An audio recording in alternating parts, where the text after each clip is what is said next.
Okay, so there was once a tractor company that, for a very short period of time, built tractors out of old Jeep powertrains. Who was it?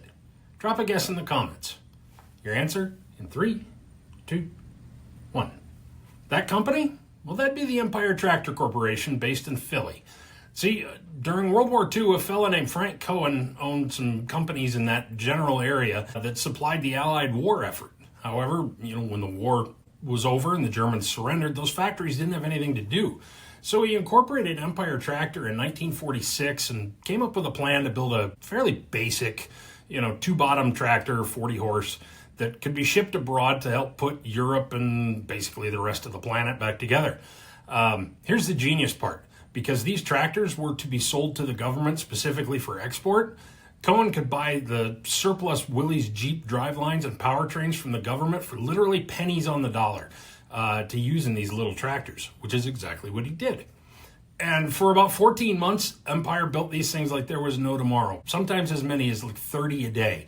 And they were all pretty much built by hand. The tractors went all over the world and most of them performed just fine and life was great, right up until it wasn't. The Empire's downfall came when, for reasons unknown, Argentina declared suddenly that these tractors were hot garbage and they refused the rest of their order. Ironically, it was at about that very same time that an article came out in Time magazine that basically said the same thing, that they were junk and they never should have been sold in the first place. And with nobody to sell these tractors to, since they were specifically built for government export, they couldn't really be sold here in the States. Empire ended up going belly up by October of 1948, and I think they still had close to 1,300 some tractors left to sell. A couple of years later, the bank starts, liquidating the assets, and they ended up finding distributors to sell them in North America.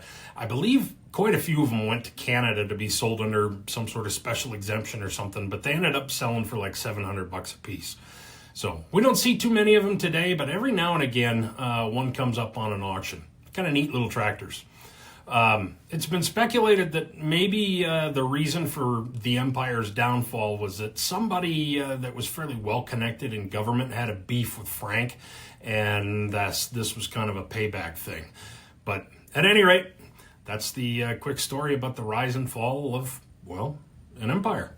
Till next time, take care.